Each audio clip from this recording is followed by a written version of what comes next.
Get a song on your mind that you couldn't get rid of. Usually it's a simple folk song or even a television commercial. Usually not a great hymn of the church or a piece of classical repertoire. But sometimes we get a song that we turn over and over in our minds until it even begins to bug us. We just can't seem to let it go. One such song begins, "Oh, give me a home where the buffalo roam, where the deer and the antelope play, where seldom is heard a discouraging word, and the skies are not cloudy all day." Well, sometimes the words won't leave us, but we don't really focus in on what they really say. Have you ever really stopped and realized that the third line in what I just quoted was, "Where seldom is heard a discouraging word"? Who wouldn't like to be in a home like that? Well, it's probably too ideal to be true, but wouldn't it be great if the church today was such a setting? Oh, give me a church where the folks in the lurch are encouraged, then healed from above, where seldom is heard a discouraging word, and the truth, it is modeled in love. You see, that kind of church body would draw people in like a magnet. Why? Because we live in a world where the theme seems to be putting people down, finding their faults, discouraging them. We even do it to our own children. With the best of intentions, we put pressure on our children to perform to our expectations, discouraging them even when we mean to encourage. Little one comes home with the results of a math test. "Mommy, Daddy, I got 19 out of 20. "Great, darling. Maybe next time you'll get them all right." How often do we do that kind of thing? If you check with Webster's dictionary, you'll find the verb discourage means to deprive of courage, to dishearten, to hinder, to deter. In contrast, it defines encourage as to inspire with courage, to give spirit or hope, to hearten, to spur on, to stimulate, or to give help. The word enthusiasm comes from the Greek word entheos, meaning to put God, theos, into something or someone. Similarly then, encourage would mean to put courage into something or someone. Well, you may be surprised to discover who needs it. Sometimes the most unexpected people you could imagine need encouragement. I'm going to quote from an article in Sports Illustrated about a man called Brian Heimer. Nebraska football players will wear the numeral 94 on their helmets this season in tribute to senior Brian Heimer, 21, who died after shooting himself in the head on August 13, 1985, the day he was to report for fall practice. Heimer's death shocked an entire state. Nobody wanted to believe what happened, says Bill Morgan, owner of the A&B Cafe in Shelby, Nebraska, Heimer's hometown. Everyone wants to know why. An all-state kicker and tight end, as well as yearbook editor and prom king, Heimer had a storybook high school career. At Nebraska, he was dubbed the comeback kid. When he was cut after his freshman season, he persuaded head coach Tom Osborne to give him another chance. Then he rose rapidly from the 10th on the Cornhusker depth charts to first strings. Heimer had returned to the family's 320-acre farm from the university on Friday evening, August the 9th. Over the weekend he mowed the lawn and walked the fields with his father. On Tuesday, however, Loyola Heimer noticed that her son was unusually restless and quiet. That afternoon, while his father was in the north fields and his mother was in the house, Heimer walked behind a wooden shed and sat down with a .22 caliber rifle, one bullet in the weapon. He was found about 4 p.m. by his father. Walking near the shed last week, Willard Heimer said, "You looked for something, a warning. Maybe there was a reason, but Brian didn't tell us." There are many people like that in our society. We've even, in the educational circle, coined a phrase. They're cipher children. They're people that need encouragement but don't get it. And for some of them, they do what Brian Heimer did. It could be about someone you know, because the business of discouragement is real. It could be your children, your next door neighbor, someone in this congregation. It often hits like a silent plague and can cripple us within.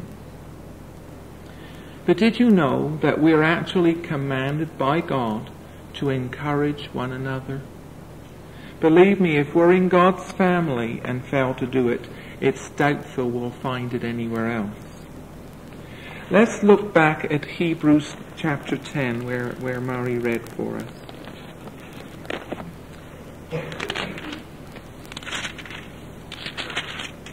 And he began at 19. "Therefore, brothers, since we have confidence to enter the most holy place by the blood of Jesus, by a new and living way opened for us through the curtain that is his body, and since we have a great priest over the house of God," so we have the confidence to enter the Lord's presence, and since Christ is our great priest, let us execute the following 3 commands that he gives us there, all of which begin, "Let us." Verse 22, "Let us draw near to God with a sincere heart in full assurance of faith, having our hearts sprinkled to cleanse us from a guilty conscience, and having our bodies washed with pure water." Of course, symbolic language. It means let us come into the presence of God clean and pure. Let's have no lingering sin hanging heavily over us. Let us draw near. Verse 23, another "let us." Let us hold unswervingly to the hope we profess, for he who promised is faithful. A strong one, written even before the ink was dry on the first one. Let us draw near, and now let us hold fast.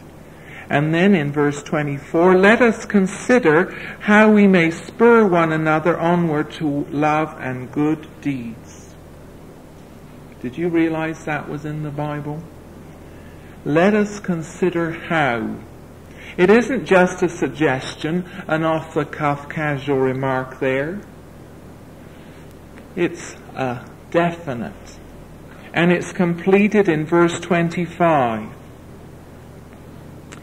Let us not give up meeting together as some are in the habit of doing, but let us encourage one another, and all the more as you see the day approaching. We cannot be an encouragement if we live our lives in secret caves, if we push people away from us. People out of touch don't encourage others. Encouragement is a face-to-face thing. And through those verses there are a couple of other important thoughts interwoven.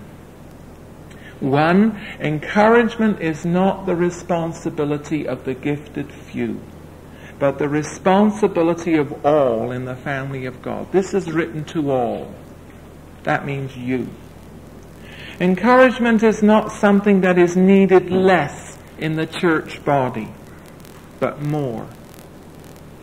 You'll notice that this need is all the more as you see the day of Christ's return drawing near.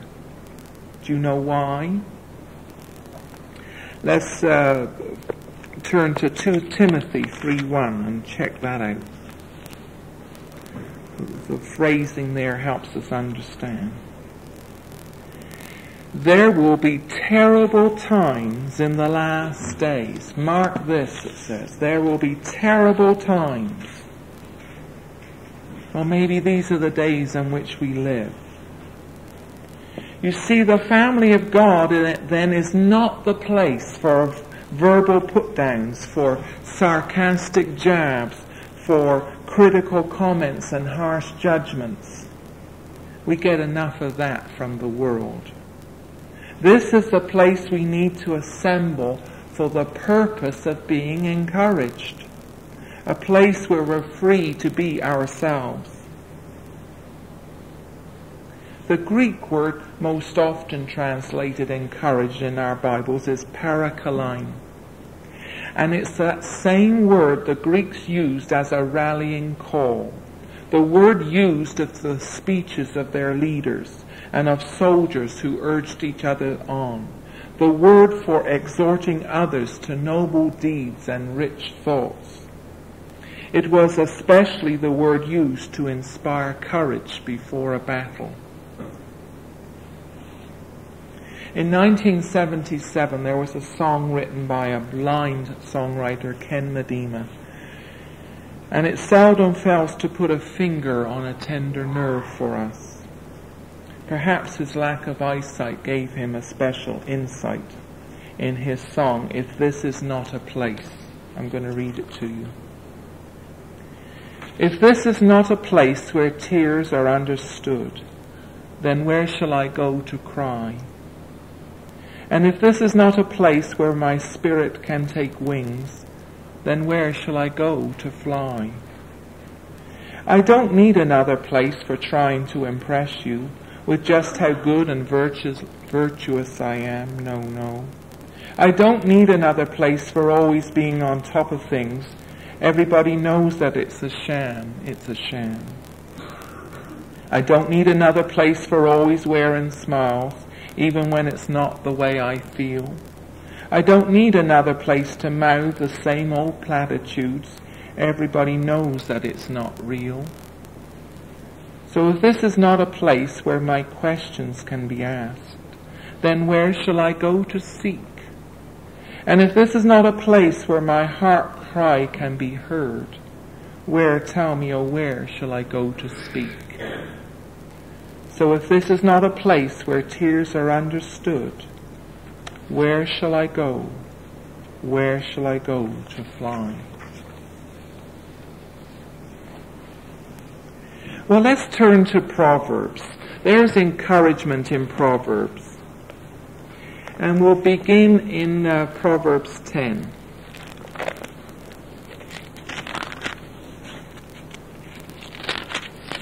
Just skim with me these few verses. Great encouragement just from these few alone. Proverbs 10, beginning verse 11.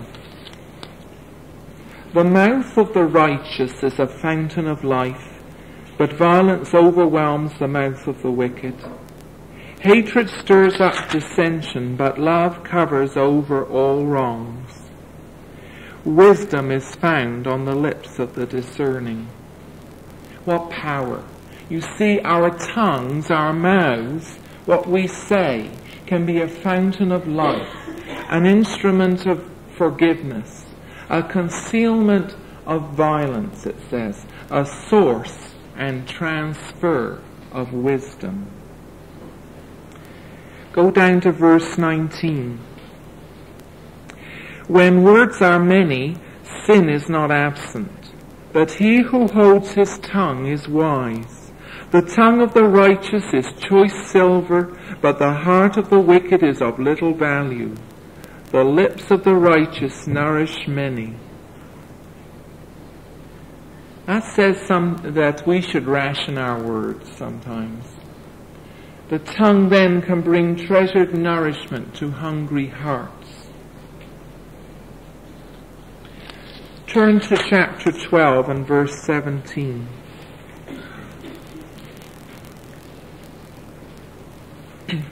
A truthful witness gives an honest testimony, but a false witness tells lies. Reckless words pierce like a sword, but the tongue of the wise brings healing. Perhaps you can recall being hurt so deeply that the wound refused to heal. No scab would form within. And about the time it did start to heal, it got ripped off again. What happens? You bleed. But it says here, the tongue of the wise brings healing. Let's look on to chapter 18 where there's a real challenge in verse 21. Proverbs 18 and verse 21.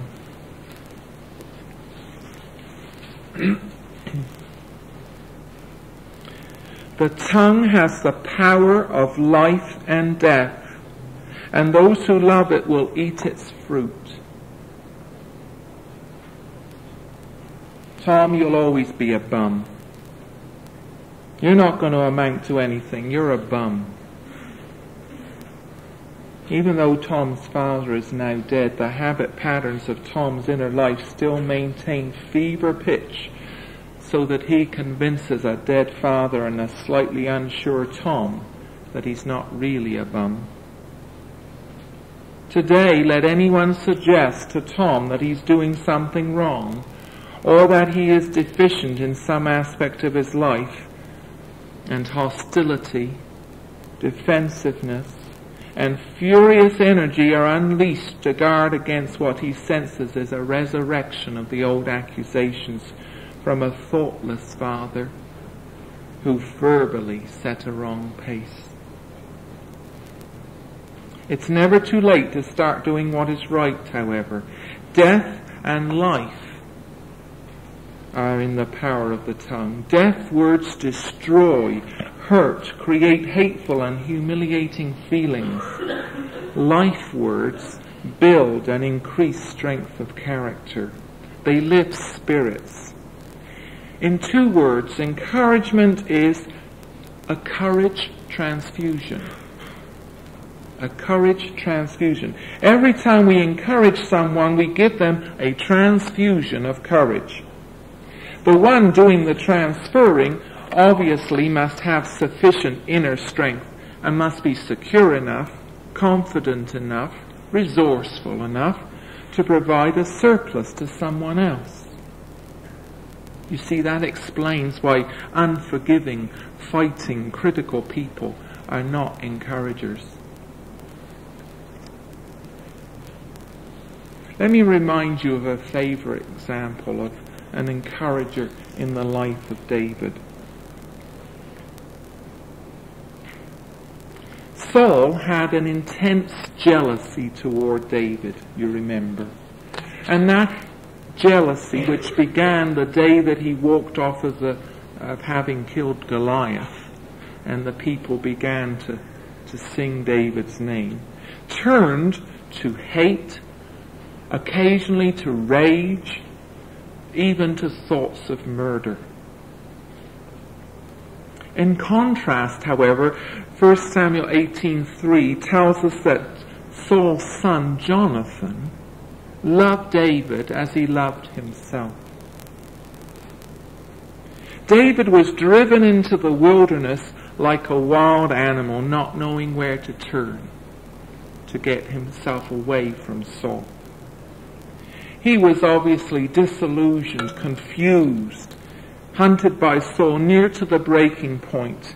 And who arrived on the scene with a courage transfusion but Jonathan?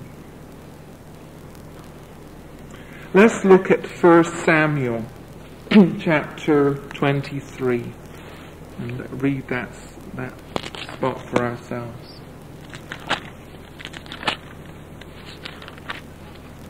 And beginning verses 15.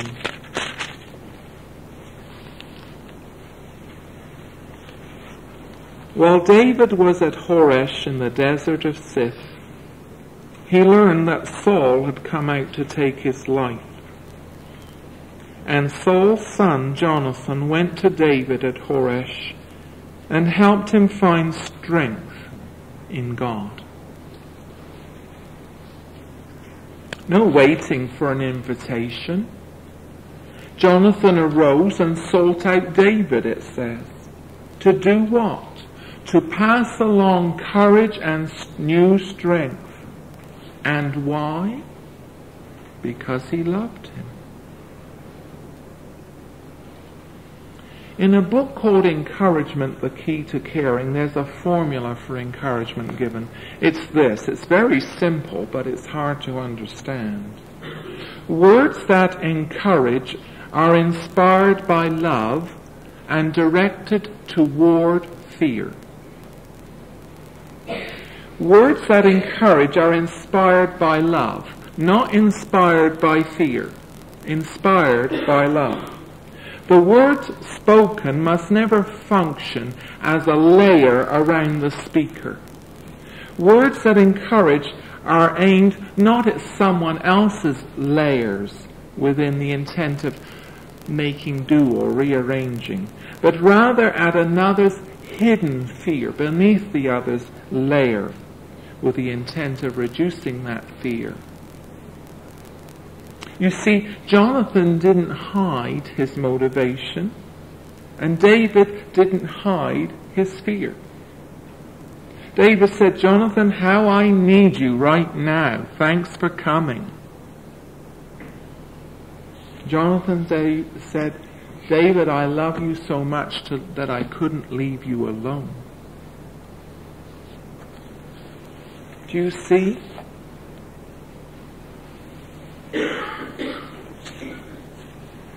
So often we have someone who has a fear, and they shelter themselves with a layer. I don't know what we call it. We can call it all sorts of things. Sometimes they fight back, sometimes they run and hide, but it's a layer. Inside, we know they have a fear. Well, if we have a fear, and we have a layer around our fear that we don't even admit our own fear, or even if we do admit our fear, and that's why I've got the spotted line there, so it's an either or. Motivation from fear to fear is no encouragement.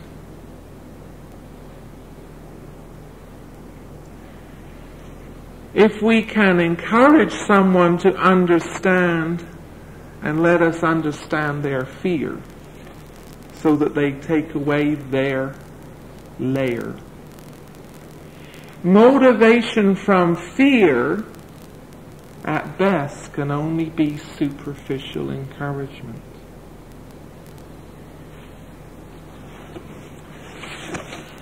But love, even if it's sheltered, even if we can't say, I love you, love directed at someone who has expressed a fear can give limited encouragement. And if we can break down so that we can admit that we have a love, we don't have a hidden level. And we can motivate that love to help that person with that fear. That is effective encouragement. And that's what Jonathan and David were doing. David was fearing, and he didn't say, oh no, I'm not feared. That's just this piece of cake here. And Jonathan didn't say, oh no, I don't really love him. I sort of care for him a little bit, but no. It was a motivation by love to a person who had exposed, if you like, their fear.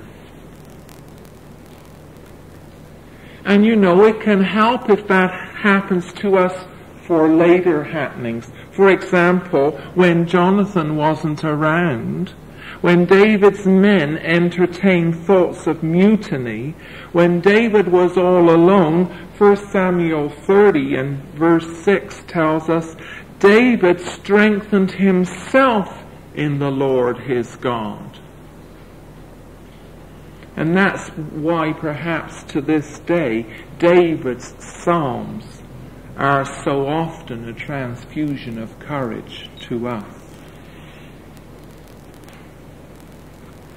I know that's difficult, but essentially we as individuals have to get away those layers that we cover ourselves with and be motivated by love.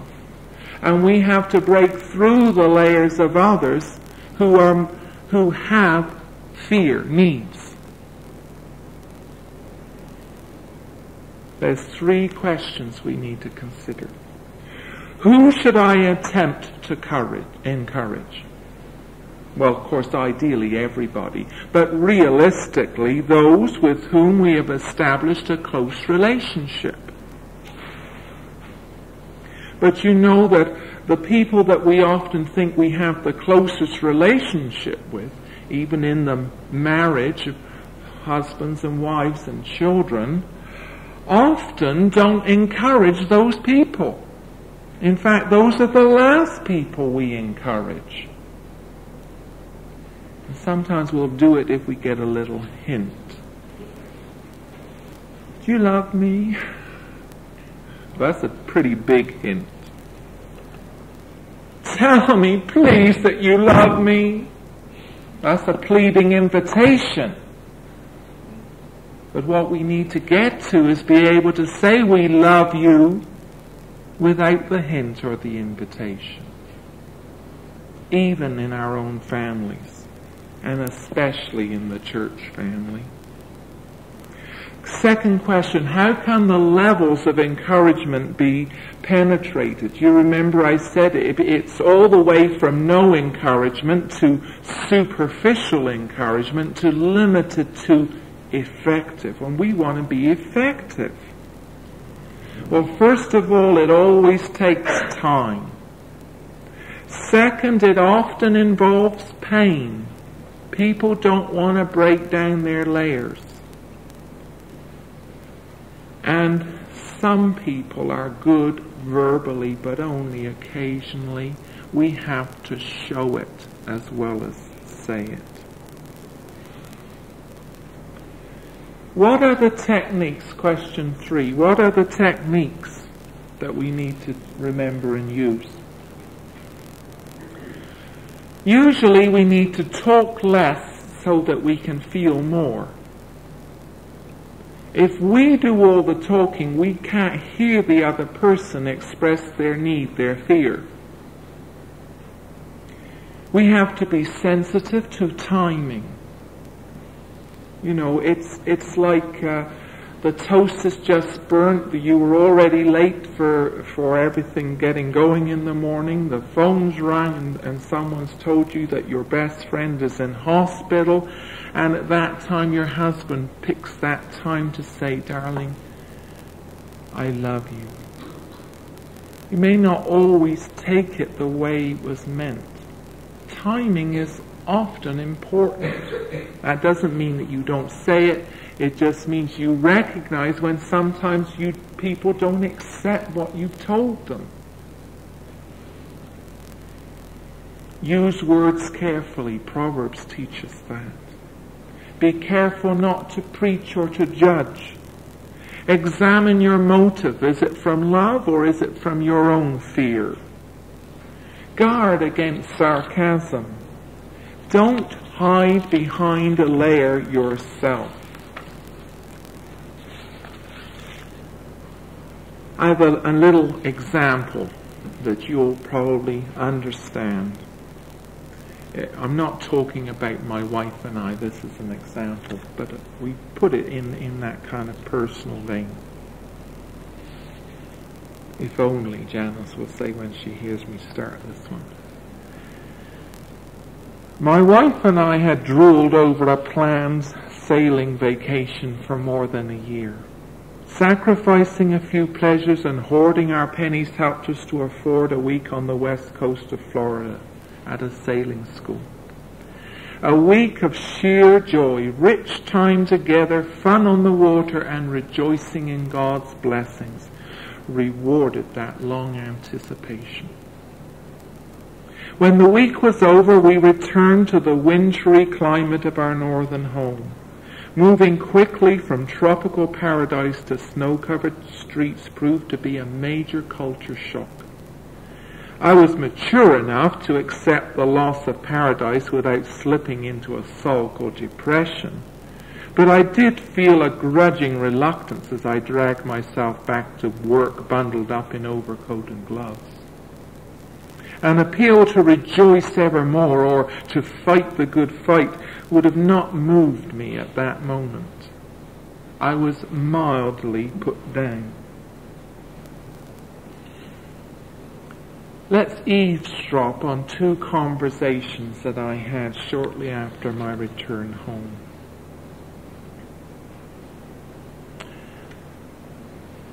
Dan, looks like you got some sun. Yeah, Becky and I just spent a week in Florida. Great weather. We went sailing for a whole week. Jet set life, eh? Must be doing better than most of us. Too bad the tan won't last up here, though. I know, but it's worth it just to get away, relax, spend time together. It's hard, though, to get back to the grind of... Grind? Well, at least you got away. Well, look, we better figure out what we can all do to get together to work on that project that's overdue. Before that conversation, I was mildly discouraged. Afterwards, I was moderately discouraged, less inclined to return to my responsibilities, more affected by the realities of a sometimes unpleasant life. Why? Fred's a friend of mine. He's not typically unkind to me. He wasn't especially vindictive or angry during our interchange. But somehow his words were discouraging. You see, Fred was wrapped up in his own world, unconcerned about the effect of his words on me, insensitive to what I might be feeling. He didn't acknowledge my emotions, he battered them. And rather than express understanding, he sort of scorned my sluggishness. He failed to give me a perspective to help me carry on. Instead, he reminded me of my duties. Here's another conversation. Hi, Dan. Hey, good tan. When'd you get back? Just 2 days ago. Hey, how was it? Good time? It was great. Just what Becky and I needed to unwind. Makes it hard to come back, though. After 80-degree days below zero, it's hard to take. I bet. Probably hard to believe you were even there. How's Becky taking her re-entry to the real world? Better than me, I think. Her schedule up here is tough, but a little more flexible than mine. I feel the contrast between having nothing to do for a week and having to meet time demands again terrible. So you're struggling, are you? Well, I am. Your work schedule's pretty demanding on your time, isn't it? Becky and I had so much undisturbed time just to be together, and up here I'm lucky if I get any quality time with her at all. I'm afraid our commitments to other things might damage some of the closeness we began to feel for each other again. So it's not just missing the warm weather and sailing that's getting to you. I guess not. Maybe the trip helped me realize that my priorities were out of line, and now I'm afraid I'm going to get them fouled up again. You see, the contrast between the first and the second conversations is dramatic. Not really overdone. Jane made an effort to understand me. She esteemed my concern greater than her own. She responded to my needs rather than to hers. Her encouraging words prompted me to evaluate what my struggles really were. And with a better grip on my real problem, clarifying the challenge that lays ahead of me, I feel now that I can continue to renew my sense of commitment and keep my life in order. See, Jane stirred me. to love and good deeds. Well, I have to stop. There's no doubt in the church family that doctrinal knowledge is important. We need to know what we believe and why we believe it. And a church group can stand firmer amidst stormy times when its members are doctrinally sound. But no amount of doctrine will replace our need for encouraging relationships built on love and understanding. Knowledge may strengthen, but relationships soften. And a healthy church family has both.